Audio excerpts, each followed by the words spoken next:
Welcome to active contracts Tamil. So என்னோட name Krishnamurthy. Disclaimer படிச்சுக்கோங்க. ஸோ இந்த வீடியோவில் நம்ம இன்றைக்கான மார்க்கெட் நிஃப்டி எப்படி ரன் ஆகிருந்தது, active contracts and market scenario and implied volatility இதெல்லாம் பேஸ் பண்ணி இன்றைக்கான மார்க்கெட் எப்படி ரன் ஆகிருந்தது, நாளைக்கான மார்க்கெட்டுக்கான லெவல்ஸ்லாம் என்னென்ன, ப்ராபபிலிட்டி என்னென்ன, அட் த சேம் டைம் சென்செக்ஸுக்கான 0 to ஹீரோக்கான ப்ராபபிலிட்டி என்னென்ன, ஸோ அதுக்குண்டான லெவல்ஸ்லாம் என்னென்ன அப்படின்றத இந்த வீடியோவில் பார்க்கலாம். ஸோ வீடியோக்குள்ளே போகிறதுக்கு முன்னாடி நமக்கு செப்டம்பர் மந்த்துக்கான மந்த்லி செஷன்ஸ் நமக்கு செப்டம்பர் 6ஆம் தேதி ஸ்டார்ட் ஆகிருக்குது. ஸோ ஜாயின் பண்ணணும் விருப்பம் இருக்கவங்க 7904877610 நம்பருக்கு வாட்ஸ்அப் பண்ணி ரிஜிஸ்டர் பண்ணிக்கோங்க. ஸோ இன்றைக்கான மார்க்கெட் அப்படின்றது நியர்பை எஸ்டர்டே லோவுக்கு உள்ள, அதாவது இன்பிட்வீன் எஸ்டர்டே ஹை அண்ட் லோவுக்கு உள்ள ஓப்பன் ஆனதுமே நமக்கு ஃபஸ்ட்டு 5 மினிட்ஸில் ஓப்பன் பிலோ, சரிங்களா. ஓப்பன் ஆனதுமே ஃபஸ்ட்டு 5 மினிட்ஸில் நமக்கு ஓப்பன் பிலோ அப்படின்ற மாதிரி இருந்துட்டாங்க. ஸோ ஃபஸ்ட்டு 5 மினிட்ஸில் நமக்கு டேபிள் எடுத்துக்கிட்டிங்க அப்படின்னா ஒரு மல்டிபிள் ஸ்ட்ராங்கிள் புட் ஆப்ஷன், அதாவது 24,100 வரைக்கும் நமக்கு மல்டிபிள் ஸ்ட்ராங்கிள் புட் ஆப்ஷன் அப்படின்றது தான் டேபிளில் இருந்தது. ஆனால் மார்க்கெட் வந்து ஃபஸ்ட்டு 5 மினிட்ஸ்லேயே நமக்கு ஆல்மோஸ்ட் 24,120 சம்திங் அந்த ரேஞ்சுக்கு வந்துட்டாங்க. அப்போ மார்க்கெட் இன்னும் கீழே எடுத்துகிட்டு போவாங்களா அப்படின்னு கேட்டிங்க அப்படின்னா, கால் சைடில் ஐவி வந்து நமக்கு கிட்டத்தட்ட கால் சைடில் வந்து ஆல்மோஸ்ட் 10 அபவ் இருந்தாங்க. புட் சைடில் வந்து நியர்பை 10 அப்படின்ற மாதிரி தான், ரொம்ப அதிகமாகவும் இல்லை. அப்போ ஐவி ரெண்டு பக்கமுமே நமக்கு 10 அல்லது அதுக்கும் கொஞ்சம் குறைவாக இருக்குன்ற பட்சத்தில் மார்க்கெட்டில் வந்து பெரிய வாலட்டிலிட்டி இருக்க போகிறதில்ல. அட் த சேம் டைம் நமக்கு புட் ஆப்ஷன் சைடில், ஏன்னா மார்க்கெட் வந்து நெகட்டிவில் தானே ட்ரேட் ஆகிட்டுருக்கு, அப்போ புட் ஆப்ஷன் சைடில் ஐடிஎம் டு ஓடிஎம் பர்சன்டேஜஸ் இருக்காங்களான்னு கேட்டிங்கன்னா அதுவுமே பெருமளவில் இல்லை. நீங்கள் பார்த்தீங்கன்னா தெரியும், 45லேருந்து 47, 48, 48, 50, 40 இப்படி தான் இருக்காங்க. ஸோ கிராஜுவலாக அது இன்க்ரீஸ் ஆகியும் நமக்கு போகலை. ஸோ அப்போ மார்க்கெட்டில் வந்து மார்க்கெட் டவுன் சைடு இருக்க போகுது. ஏன்னா ஓப்பன் அபவ் போனாங்கன்னா தான் நமக்கு அகைன் மேலே வருவாங்க. அதே நேரத்தில் நமக்கு 24,100 அப்படின்றது நமக்கு ஷார்ட் எட்ஜினுடைய மிட் பாயிண்ட். ஆல்ரெடி 24,250 அப்படின்றது ஒயிட் எட்ஜினுடைய மிட் பாயிண்ட், அதுக்கும் கீழே தான் இருக்குது. அப்போ ஷார்ட் எட்ஜினுடைய மிட் பாயிண்ட்டுக்கு கீழே வந்தால் மார்க்கெட் வந்து டவுன் சைட் ப்ரொசீட் ஆகிறதுக்கு ப்ராபபிலிட்டி இருக்குது. ஆனால் பெருமளவில் இல்லை. ஏன்னா அந்த இடத்துல நமக்கு ஐடிஎம் டு ஓடிஎம் பர்சன்டேஜஸ் இல்லை, ஐவியும் இல்லை. அப்போ டேபிளுமே நமக்கு 100 வரைக்கும் தான் இருக்காங்க. ஸோ அனதர் ஒரு 15 மினிட்ஸ் நமக்கு என்ன பண்ணுறாங்கன்னா, ஷார்ட் ரேஞ்சினுடைய பாட்டம் வந்துட்டு அகைன் மேலே போகிறாங்க. பாட்டம் வந்துட்டு மேலே போகும்போது நமக்கு அந்த சைடில் புட் சைடில் என்ட்ரியுமே நம்ம கால்குலேஷன் வைஸ் கிரியேட் ஆகிடுச்சு. ஸோ அதுலேயுமே நமக்கு பெருமளவில் ஐவி அந்த சைடில் ஸ்பைக்கப் ஆகலை. மேலே போகும்போது என்ன ஆகுறாங்க அப்படின்னு கேட்டிங்கன்னா, ஸ்ட்ராடல் ஃபார்ம் ஆகுது. அதாவது டேபிளில் வந்து 24,100 ஸ்ட்ராடல் ஃபார்ம் ஆகுது. ஐடிஎம் புட் ஆப்ஷன் டேபிளில் இருக்குது, பட் மார்க்கெட் வந்து அந்த 100க்கு மேலே சஸ்டெயின் ஆகலை. கால் சைட்லேயே நமக்கு என்ட்ரி கொடுக்கல அந்த இடத்துல. ஸோ அப்போ மார்க்கெட்டில் வந்து மேலே ப்ரொசீட் பண்ணுறதுக்கு ப்ராபபிலிட்டி இல்லை. அப்போ 100 ஸ்ட்ராடலுக்கு மேலே 50 பாயிண்ட்டு, கீழே 50 பாயிண்ட்டு. அப்போ மார்க்கெட்டில் வந்து 24,050 to 24,150. ஸோ மார்க்கெட்டில் வந்து 24,050 ரீச் பண்ணுறாங்க. அந்த இடத்துல நமக்கு புட் ஆப்ஷன் சைடு டார்கெட்டும் ஹிட் ஆகுது, கால் செல்லிங்லேயும் டார்கெட் ஹிட் ஆகுது. ஆல்மோஸ்ட் கால் செல்லிங்கில் ஆல்மோஸ்ட் 1 டார்கெட் ஹிட் ஆகிடுச்சு, அதுக்கும் கீழே வந்துட்டாங்க. ஸோ மார்க்கெட் கீழே வரும்போது அங்கே நமக்கு 100 ஸ்ட்ராடலுக்கு 24,050 ரீச் ஆனோடனே நமக்கு அந்த இடத்துல இருந்து ஒரு, அதாவது ஸ்ட்ராங்கிள் இன்பிட்வீன் ஸ்ட்ராடல் ஃபார்ம் ஆகுது. அதாவது 24,000 to 24,200 ஒரு ஸ்ட்ராங்கிள், 24,100ன்றது ஒரு ஸ்ட்ராடலாக ஃபார்ம் ஆகுது. அப்போ நமக்கு எட்ஜஸ் அப்படின்றது 24,000, மிட் பாயிண்ட் அப்படின்றது 24,100. அப்போ அதில் ஒரு ஸ்ட்ராடுன்றப்போ மார்க்கெட் வந்து சைட் வைஸ் போகிறதுக்கு தான் ப்ராபபிலிட்டி. ரிவர்சல் வேணும்னா கால் சைடில் நமக்கு மேலே புஷ் பண்ணணும். அட்லீஸ்ட் ஷார்ட் எட்ஜினுடைய மிட் பாயிண்ட்டுக்கு மேலே 24,100க்கு மேலே நிற்கணும். அகெயின் டேபிள் வந்து 24,100 டாப்பாக ஃபைண்ட் அவுட் பண்ணி அந்த இடத்துலேருந்து ஃபிக்ஸ் பண்ணி 24,000 வரைக்கும் multiple strangle put option form ஆகுது. இப்போ மார்க்கெட் வந்து உங்களுக்கு கிட்டத்தட்ட 100 பாயிண்ட்ஸுக்கு மேலே கவர் பண்ணிட்டாங்க. அப்போ 24,172 அண்ட் 24,050ன்னு வச்சிங்கன்னா கூட அந்த இடத்துல கிட்டத்தட்ட ஒரு 120 பாயிண்ட் உங்களுக்கு கவர் ஆகிடுச்சு இல்லையா. அப்போ அதுக்கும் மேலே மார்க்கெட்டில் உங்களுக்கு கொடுக்கணும், ப்ரீமியம் கொடுக்கணும் அப்படின்னா அங்கே ஐவி இருக்கணும், at the same time IDM to OTM percentages இருக்கணும். ரெண்டுமே அந்த இடத்துல இல்லை. ஐவியும் பெருமளவில் இல்லை, ஐடிஎம் டு ஓடிஎம் பர்சன்டேஜஸும் இல்லை அந்த இடத்துல. ஸோ அதை நம்ம கொஞ்சம் கவனத்தில் வச்சுக்கணும். ஸோ என்ன பண்ணுறாங்கன்னா, sideways again and again சைட் பேஸ்லேயே முடிச்சு அன்றைக்கி மார்க்கெட் டோட்டலாக முடிஞ்சிடுது. ஸோ இதில் வந்து நிஃப்டியில் இந்த மாதிரி. ஸோ நிஃப்டிக்கு நாளைக்கான levels, at the same time சென்செக்ஸினுடைய இன்றைக்கி எப்படி முடிச்சிருக்காங்க பார்க்கலாம். சென்செக்ஸில் வந்து நமக்கு சென்செக்ஸும் ஹை டு லோ கிட்டத்தட்ட 77,350 சம்திங், அங்கேருந்து நமக்கு 76,800க்கும் கீழே போய் 76,900 முடிச்சிருக்காங்க மார்க்கெட்டை. அப்போ நமக்கு லெவல்ஸ் அடிப்படையில் பார்க்கும்போது நிஃப்டி வந்து ஒரு ஹை டு லோ நெகட்டிவ் சென்டிமெண்ட்டில் முடிச்சுக்கிறாங்க. இன்னும் நமக்கு வந்து இந்த க்ளோசிங் ப்ரைஸ் வரலை. நான் கொஞ்சம் முன்னாடியே வீடியோ அப்லோட் பண்ணுறனால ஸோ நீங்கள் க்ளோசிங் ப்ரைஸ் வந்ததுக்கப்புறம் ரேஞ்சை வந்து ஃபிக்ஸ் பண்ணிக்கங்க. அதுக்கு முன்னாடி நம்ம எட்ஜஸும் மிட் பாயிண்ட்ஸ் இதெல்லாம் பார்த்துடலாம். அப்போ 24,078 மார்க்கெட் முடிஞ்சிருக்காங்க அப்படின்னா 24,050 அப்படின்றது நமக்கு ஷார்ட் எட்ஜினுடைய பாட்டம், ஷார்ட்டஸ்ட் எட்ஜினுடைய பாட்டமாக இருக்கக்கூடும். 24,100 அப்படின்றது நமக்கு ஷார்ட்டஸ்ட் எட்ஜினுடைய டாப்.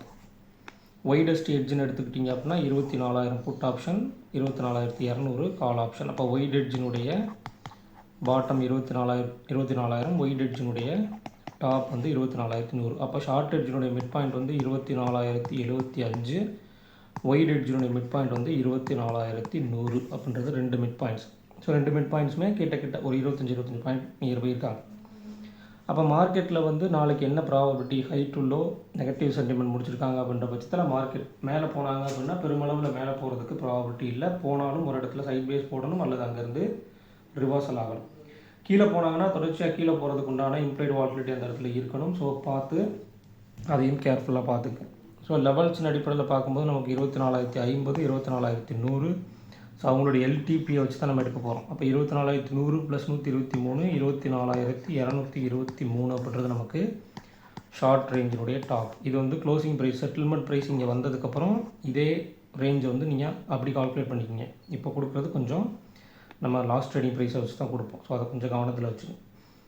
அடுத்து இந்த சைடில் நமக்கு 24,050 - 88 அப்படின்னு எடுத்துக்கிட்டால் 24,000, அதுக்கு கீழே ஒரு 38 பாயிண்ட் அப்படின்ற பட்சத்தில் 23,962 அப்படின்றது ஷார்ட் ரேஞ்சினுடைய பாட்டம். அடுத்தபட்சமாக நமக்கு 88 + 123 அப்படின்ற பட்சத்தில் 200, 211. அப்போ 24,311 அப்படின்றது ஒயிட் ரேஞ்சோட டாப். இதையுமே நீங்கள் கரெக்ஷன் பண்ணிக்கணும்.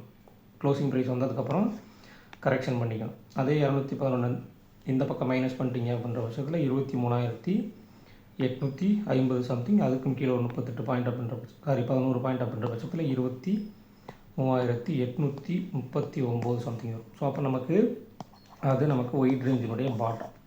குறிப்பாக இந்த இடத்துல நாளைக்கு மார்க்கெட் டிசைட் பண்ண வேண்டியது இம்ப்ளைட் வாலிடிட்டி தான். ஸோ இம்ப்ளைட் வாலிடிட்டி எப்படி சேஞ்ச் ஓவர் ஆகணுன்றதை பொறுத்து சென்செக்ஸுக்கும் அது எஃபெக்டிவாக இருக்கும். அதாவது நிஃப்டியினுடைய இம்ப்ளைட் வாலிடிட்டி தான் சென்செக்ஸுக்குமே. ஸோ அதை கொஞ்சம் கவனத்தில் வச்சுக்கோங்க. நிஃப்டி எப்படி பர்ஃபார்ம் பண்ணுறாங்களோ, என்ன இம்ப்ளைட் வாலிடிட்டி, என்ன டேபிள் எந்த சைடு எடுக்கிறாங்களோ அதே சைடில் தான் சென்செக்ஸும் எடுக்கிறதுக்கு ப்ராபபிலிட்டி இருக்குது. ஸோ கால் சைட்லேயும் 9, புட் சைட்லேயும் 9ன்றப்போ ஆல்மோஸ்ட் ஐவி டோட்டலாக ட்ராப் அவுட். அப்போ சைட் வைஸ் போகிறதுக்கு ப்ராபபிலிட்டி ஒன் சைடாக எடுத்துட்டாலும் கூட பெருமளவில் போக மாட்டாங்க. ஒரு ஸ்பைக்கே கொடுத்தாலும், அதாவது ஐவி இல்லைன்ற பட்சத்தில் ஐவியை உருவாக்குறதுக்கு ஒரு ஸ்பைக் கொடுப்பாங்க.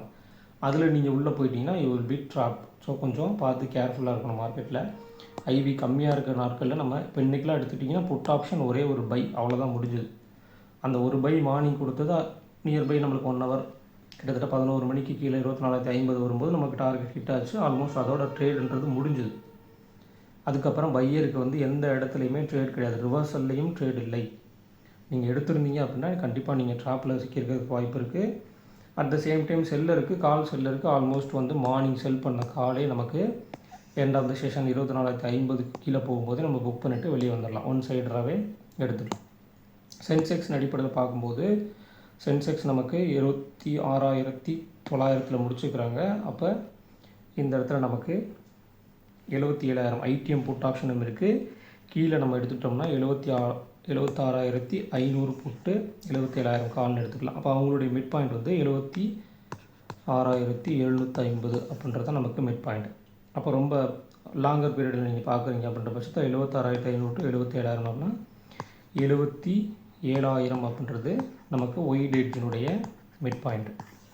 அப்போ ஷார்ட் எட்ஜினுடைய மிட் பாயிண்ட்டும் ஒயிட் எட்ஜினுடைய மிட் பாயிண்ட்டுக்கும் ஒரு 250 பாயிண்ட்ஸ் கேப் இருக்குது. ரேஞ்சஸ் நீங்கள் எடுக்கும்போது தாராளமாக நீங்கள் 76,500 to 77,000 அல்லது 77,000 ஸ்டார்டில் நீங்கள் கன்வெர்ட் பண்ணி கூட எடுக்கலாம். அதாவது 77,000 கால் ஆப்ஷன், 77,000 புட் ஆப்ஷன் வச்சு கூட நீங்கள் எடுக்கலாம். ஏன்னா ஒயிட் எட்ஜினுடைய மிட் பாயிண்ட் இருக்கிறனால நியர்பை மார்க்கெட் அந்த இடத்துக்கு தான் முடிச்சிருக்காங்க அப்படின்றனால இந்த ஸ்டார்டலுக்குள்ளே கூட நீங்கள் எடுத்துக்கலாம். ஸ்டார்டலில் பேஸ் பண்ணி எடுக்கலாம். ஸ்டார்டல் வந்து டேபிளில் வரலை, பட் நாளைக்கு வர்றதுக்கும் ப்ராபபிலிட்டி இருக்குது அப்படின்ற அடிப்படையில் நம்ம இந்த பாயிண்ட் ஆஃப் வியூ பார்க்குறோம். ஸோ அதனால் நீங்கள் ரேஞ்சஸ் எடுக்கணும்னா அப்படி எடுத்துக்கலாம். இல்லைன்னா 250 பாயிண்ட்ஸ் நம்ம எப்பவும் சொல்கிற மாதிரி சென்செக்ஸில் 250 பாயிண்ட்ஸ் 250 பாயிண்ட்ஸ் 250 பாயிண்ட்ஸ் அதை மட்டும் கரெக்டாக ஃபாலோ பண்ணிங்க.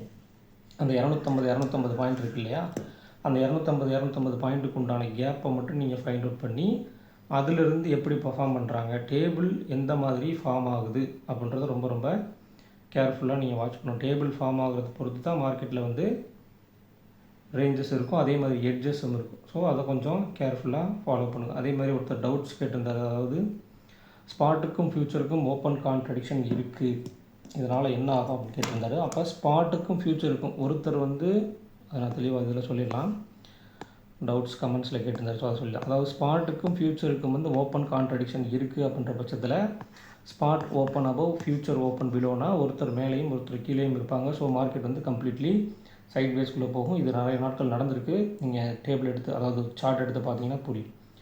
அதே மாதிரி மார்க்கெட் முடிந்த பிறகு டேபிள் க்ளோசிங் பார்க்க சொல்கிறீங்க, அப்புறம் அடுத்த நாள் டேபிள் ஓப்பனுக்கு முன்னாடி நம்ம பார்க்குறது இல்லை, ஓப்பன் ஆனதுக்கப்புறம். ஸோ 3 இடத்துல இல்லை 2 இடத்துல, அதாவது மார்க்கெட் வந்து ஃபஸ்ட் நம்ம க்ளோசிங் டேபிளை வச்சு நம்ம இந்த ரேஞ்சஸ் எடுக்கிறோம். Short range, white range, short edge, white edge, mid points, இதெல்லாம் வந்து இம்பேக்ட்ஃபுல்லான லெவல்ஸ். நீங்கள் சப்போர்ட் அண்ட் ரெசிஸ்டன்ஸ் எடுக்கக்கூடாது எப்போவுமே. மார்க்கெட்டுக்கு வந்து இம்பேக்ட்ஃபுல்லான லெவல்ஸ் தான் எடுக்கணும். அந்தந்த லெவலில் இம்பேக்ட் பண்ணுறதுக்கு ப்ராபபிலிட்டி இருக்குன்னு சொல்லி. ஸோ அதன் அடிப்படையில் லைவ் மார்க்கெட்டில் நம்ம ஓப்பனான ஃபஸ்ட்டு 5 மினிட்ஸ்லேருந்து டேபிள் ஃபாலோ பண்ணுவோம். அப்போ டேபிளில் ஓப்பனான ஃபஸ்ட்டு 5 மினிட்ஸில் ஒரு எட்ஜ் கிரியேட் ஆகும், அல்லது ஒரு ரேஞ்ச் கிரியேட் ஆகும், ஒரு ஸ்ட்ரக்சர் கிரியேட் ஆகும் மார்க்கெட்டில். ஸ்ட்ராடலோ, ஸ்ட்ராங்கிளோ, மல்டிபிள் ஸ்ட்ராங்கிளோ, ஸ்ட்ராங்கிள் இன் பிட்வீன் ஸ்ட்ராடலோ, அல்லது ட்ரிபிள் ஸ்ட்ராடலோ, அல்லது ட்ரபிள் ஸ்ட்ராடலோ. இதில் வந்து நம்ம ஆல்மோஸ்ட் நிறைய இதுக்கு நம்ம வீடியோ போட்டிருக்கோம். ப்ளேலிஸ்ட்டில் நீங்கள் போய் பாருங்கள், பார்த்தீங்கன்னா தான் உங்களுக்கு ஒரு ஐடியா கிடைக்கும்.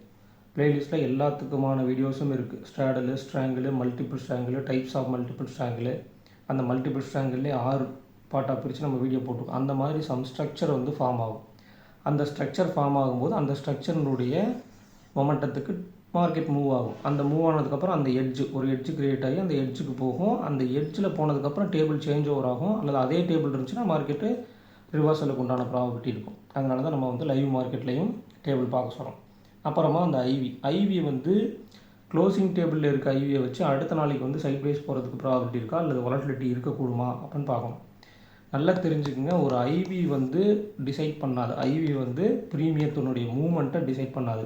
கால் சைடில் ஐவி இருந்தால் மார்க்கெட் மேலே போகும், புட் சைடில் ஐவி இருந்தால் மார்க்கெட் கீழே போகும், அப்படி கிடையாது. யார் சைடில் ஐவி அதிகமாக இருக்கோ அவங்க சைடில் வாலட்டிலிட்டி அதிகமாக இருக்கும். சரிங்களா, வாலட்டிலிட்டி அதிகமாக இருக்கும், ஏற்றமும் இறக்கமும் அதிகமாக இருக்கும். அப்போ அவங்களுக்கு சாதகமான சூழ்நிலை மார்க்கெட்டில் நடக்கும்போது அவங்களுடைய வாலட்டிலிட்டி அதிகமாக இருக்கும். இன்றைக்கி யாருக்கான சாதகமான சூழ்நிலை நடந்திருக்கு? Market open below, previous close below, yesterday low below, இதெல்லாம் வந்திருக்காங்க. ஆனால் புட் சைடில் ஐவி லோவாக இருக்குது. அப்போ அவங்களுடைய வாலட்டிலிட்டி கம்மியாக இருக்கும். நீங்கள் போய் ப்ரீமியம் எடுத்து பார்த்தீங்கன்னா கம்மியாக தான் இருக்கும். ரொம்ப பெருமளவில் ப்ரீமியம் வந்து ஸ்பைக் கொடுத்துருக்க மாட்டாங்க, மூவ்மெண்ட் கொடுத்துருக்க மாட்டாங்க. ஸோ அதுக்கும் கொஞ்சம் பார்க்க வேண்டியது இருக்குது. அதே மாதிரி இதெல்லாம் பார்க்குறதுக்குள்ளே சந்தை எங்கேயோ போயிருக்கும், அப்படி கிடையாது. இப்போ நாங்கள்லாம் பார்த்து நாங்கள் ட்ரேட் பண்ணுறது இல்லையா, பண்ணுறோம் இல்லையா. அப்போ ஒரு டேட்டாவை நீங்கள் புதுசாக இப்போ தான் நீங்கள் ஆக்டிவ் கான்ட்ராக்ட்ஸை புதுசாக தெரிஞ்சுக்கிறீங்கன்ற பட்சத்தில் அதை பார்த்த உடனே உங்களுக்கு குழம்பும். அப்போ பார்க்க அதில் என்ன ஸ்ட்ரக்சர் வருது, என்ன மாதிரி மூவ்மெண்ட் அதுக்கு கொடுக்குறாங்கன்றப்போ நெக்ஸ்ட் டைம் ஒரு தொடர்ச்சியாக ஒரு மாதம் நீங்கள் 2 மாதம் பார்க்கும்போது அதில் என்ன பார்த்த உடனே என்ன ஸ்ட்ரக்சர்ன்றதை உங்களால் ஃபைண்ட் அவுட் பண்ணிக்க முடியும் இல்லையா. உங்களோட அனாலிசிஸினுடைய ஸ்பீடு அப்படின்றது டக்குன்னு வந்துடும். ஸோ பார்த்த உடனே ஐடென்டிஃபை பண்ணிட்டு உடனடியாக ட்ரேடை நீங்கள் எக்ஸிக்யூட் பண்ணுவீங்க. இப்போ மார்னிங் எடுத்துக்கிட்டிங்க அப்படின்னா ஓப்பன் மார்க்கெட்டில் ஃபஸ்ட்டு 5 மினிட்ஸில் எங்களுக்கு கரெக்டாக அந்த ஃபஸ்ட்டு 5 மினிட்ஸ் முடிஞ்சதுக்கப்புறம் டேபிள் எப்படி ஃபார்ம் ஆகுது, சினாரியோ எப்படி இருக்குது, ஆப்ஷன் ப்ரீமியத்தில் நம்ம கால்குலேஷன்ஸ் வச்சுருக்கோம், கால்குலேஷன்ஸ் வைஸ் அங்கே என்ட்ரி எக்ஸிட் கொடுக்குதா அப்படின்றதையும் பார்த்துட்டு உடனடியாக தான் ட்ரேட் எடுக்கிறோம். அதில் எந்த மாற்றமும் கிடையாது. ட்ரேடை வந்து லிமிட் பண்ணும். நீங்கள் இதில் உள்ள விஷயமே அதான். நீங்கள் இவ்வளோ அனாலிசிஸ் பார்க்குறனால ட்ரேட் போயிருமான்னு கேட்டால் நீங்கள் பார்க்க உங்களுடைய ஸ்பீடுன்றது இன்க்ரீஸ் ஆகும். அட் த சேம் டைம் வந்து ஒரு தடவை அதை நீங்கள் கரெக்டாக பர்ஃபெக்டாக ஃபாலோ பண்ணி நீங்கள் ட்ரெயின் ஆகிட்டீங்க. ஒன்ஸ் நீங்கள் ட்ரெயின் ஆகிட்டீங்க அப்படின்னா இந்த தேவையில்லாத ட்ரேட்ஸ்லாம் நீங்கள் எடுக்க மாட்டீங்க. நிறைய ட்ரேட்ஸை வந்து நீங்கள் தவிர்க்கிறது கூட. இன்றைக்குமே நிறைய பேர் புட் ஆப்ஷன் பை பண்ணாங்கன்னு கேட்டிங்கன்னா எல்லாருமே பை பண்ணல. ஒரு சில பேர் தான் பை பண்ணாங்க, ஒரு சில பேர் வேணான்னு விட்டாங்க. காரணம் என்னென்னா சரியான செட்டப்பு, சரியான வாலட்டிலிட்டி இல்லை, நல்ல பாயிண்ட்ஸ் வந்து கிடைக்கல. ஒரு 20 பாயிண்ட்ஸ் நியர்பை தான் கிடச்சி. ஸோ பெருமளவில் கிடைக்கும்போது நான் எடுத்துக்கிறேன்னு விட்டேன், அவ்வளோதான். அதுதான் ஒரு ப்ரொஃபஷனல் ட்ரேடருக்கு உண்டான விஷயமே. எல்லா இடத்துலையும் எல்லா நாள்லேயும் போய் ட்ரேட் எடுக்கக்கூடாது. அதையும் நீங்கள் கவனத்தில் வச்சுக்கணும். அதே மாதிரி வால்யூம் அண்ட் வேல்யூ சொல்லியிருந்தோம். அதாவது இதில் தான் அவங்களுடைய ட்ரிக்ஸை நீங்கள் பார்க்கணும். ஒன்று வால்யூம் வச்சு கொடுப்பாங்க, இல்லை வேல்யூ வச்சு கொடுப்பாங்க. எந்த பிளாட்ஃபார்மில் நீங்கள் எடுத்துக்கினாலும் ஆனால் என்எஸ்சியில் மட்டும் வால்யூம் டிசெண்டிங்கில் இருக்கும், வேல்யூவும் இருக்கும். வால்யூம் மட்டும் டிசெண்டிங்கில் இருக்கும், அதுக்கு ஈக்குவலண்ட்டாக வேல்யூவும் இருக்கும்.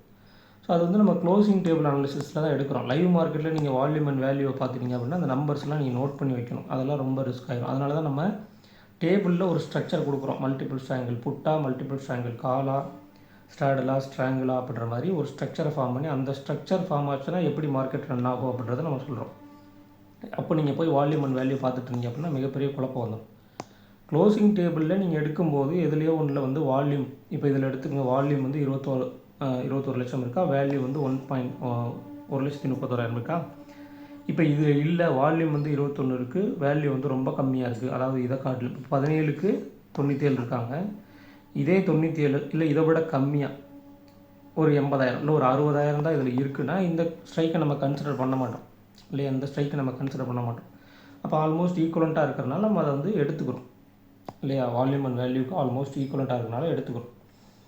அதே மாதிரி ப்ரீமியம் ஆப்ஷன், ப்ரீமியம் அனாலிசிஸில் என்ட்ரி அண்ட் எக்ஸிட்ஸை வந்து எப்படி இருக்குன்னு சொல்லியிருந்தீங்க. அந்த ப்ரீமியம் தான் கீ பாயிண்ட்டு. இப்போ நீங்கள் வந்து ஒரு சப்ஸ்கிரைபராக நீங்கள் எப்படி இதை ஃபாலோ பண்ணணும் அப்படின்னா, இந்த ரேஞ்சிலேருந்து இந்த ரேஞ்சுக்குள்ளே மார்க்கெட் அப்படின்ற பட்சத்தில் அதில் நீங்கள் என்ட்ரி அண்ட் எக்ஸிட்ஸ், மார்க்கெட் என்ன இப்போ ஒரு புட் ஆப்ஷன் பை பண்ணுறீங்க அப்படின்னா மார்க்கெட் என்ன ஹை கொடுக்குதோ அதான் ஸ்டாப் லாஸ். ஒரு கால் ஆப்ஷன் பை பண்ணுறீங்கன்னா மார்க்கெட் என்ன லோ கொடுக்குதோ அதான் ஸ்டாப் லாஸ். இப்படி பண்ணி நீங்கள் ஒரு பேப்பர் ட்ரேட் பண்ணி பாருங்கள். பேப்பர் ட்ரேட் ஒரு 1 மந்த் பண்ணி பாருங்கள், ஈஸியாக இருக்கும். எந்த இடத்துல வேணால் நீங்கள் என்ட்ரி எடுக்கலாம். ஆனால் மார்க்கெட்டினுடைய டைரெக்ஷனை ஃபைண்ட் அவுட் பண்ணிவிட்டு நீங்கள் புட் எடுக்கிறீங்கன்னா ஹை ஸ்டாப் லாஸு, கால் எடுக்கிறீங்கன்னா லோ ஸ்டாப் லாஸ். நமக்கு ஆப்ஷன் ப்ரீமியத்தின் அடிப்படையில் வரக்கூடிய என்ட்ரி அண்ட் எக்ஸிட்ஸ் வந்து முழுக்க மந்த்லி செஷன்ஸில் மட்டும்தான் இருக்கும். அட் த சேம் டைம் நமக்கு இந்த பர்சனலாக ஒவ்வொருத்தரையுமே ட்ரெயின் பண்ணுற ஒவ்வொரு விஷயமும் மந்த்லி செஷன்ஸில் தான் இருக்கும். சரிங்களா. அதை நீங்கள் எப்படி எடுக்கணும் அப்படின்னா ஒரு லெவல் டு அனதர் லெவல். உதாரணத்துக்கு ஒரு ஷார்ட் ரேஞ்சினுடைய பாட்டம் கடந்து ஒரு மிட் பாயிண்ட் கடந்து ஷார்ட் ரேஞ்சினுடைய பாட்டம் கிடக்குறாங்கன்னா ஒரு லெவல் நமக்கு என்ட்ரி, இன்னொரு லெவல் ஸ்டாப் லாஸ் அப்படின்ற மாதிரி எடுத்துக்கங்க. இல்லைனா மார்க்கெட் என்ன ஹை கொடுக்குறாங்களோ அந்த ஹை வந்து ஸ்டாப் லாஸ், என்ன லோ கொடுக்குறாங்களோ அந்த லோ வந்து ஸ்டாப் லாஸ்ன்ற மாதிரி நீங்கள் எடுத்துக்கணும். அப்படி எடுத்து தான் நீங்கள் பார்க்கணும். ஸோ ஆல்மோஸ்ட் உங்களுக்கு நீங்கள் சொல்லியிருந்த எல்லா பாயிண்ட்டுமே நான் சொல்லியிருப்பேன்னு நினைக்கிறேன். அதே மாதிரி எட்ஜுக்கு பார்க்கணும்னு சொல்லியிருந்தேன். ஒரு 0 to ஹீரோ ஃபைண்ட் அவுட் ஒரு நடக்க போகுது அப்படின்னா அந்த எட்ஜ் கிரியேட் ஆகும், டேபிளில் எட்ஜ் கிரியேட் ஆகும். ஃபஸ்ட்டு ஒரு 4 ஸ்ட்ரைக் ப்ரைஸ் எடுத்துட்டிங்க அப்படின்னா அந்த 4 ஸ்ட்ரைக் ப்ரைஸ் நான் சொன்ன மாதிரி கால் ஆப்ஷனையும் புட் ஆப்ஷனையும் ஒரு சின்ன கோடு போட்டுருங்க. அந்த கோடு போட்டாலே எந்தெந்த கால் ஆப்ஷன் எங்கே இருக்குது, எந்தெந்த புட் ஆப்ஷன் எங்கே இருக்குன்னு தெரியும். அப்போ மார்க்கெட் எங்கே இருக்குன்னா, இப்போ உதாரணத்துக்கு இப்போ இப்படி எடுத்துக்கலாம். இப்போ 24,100 புட் ஆப்ஷன் ஒரு லைன் போட்டாச்சு. 24,000 புட் ஆப்ஷன், அதுக்கு கீழே ஒரு லைன். சரிங்களா. 24,050 புட் ஆப்ஷன், அதுக்கு கீழே ஒரு லைன். 24,100 கால் ஆப்ஷன், மேலே ஒரு லைன். இப்போ ஹையஸ்ட்டு கால் ஆப்ஷன் யார்? 24,100. Lowest put option 24,000. அப்போ இதில் எட்ஜ் யார்? இவங்க டாப் எட்ஜு, இவங்க பாட்டம் எட்ஜ், அவ்வளோதான். அப்போ இந்த எட்ஜ் வந்துட்டு ரிவர்சல் ஆகும்போது அந்த இடத்துல நமக்கு ரிவர்சல் கிடைக்கும், 0 to ஹீரோ கிடைக்கும். மற்ற நாட்கள்லையுமே ரிவர்சல் கிடைக்கிறதுக்கு அந்த இடத்துக்கு வந்தால் தான் ப்ராபபிலிட்டி. இந்த மாதிரி எட்ஜ் அமைஞ்சிச்சு அப்படின்னா. இல்லை அந்த எட்ஜுக்கே வரலைன்னா மார்க்கெட் என்ன ஆகும் அப்படின்னா மார்க்கெட் அவ்வளோதான், சைட் பேஸ் தான், கம்ப்ளீட்லி சைட் பேஸ் போட்டு 0 to ஹீரோ கொடுக்காம ப்ரீமியத்தை 0 பண்ணி முடிச்சுருவாங்க, அவ்வளோதான்.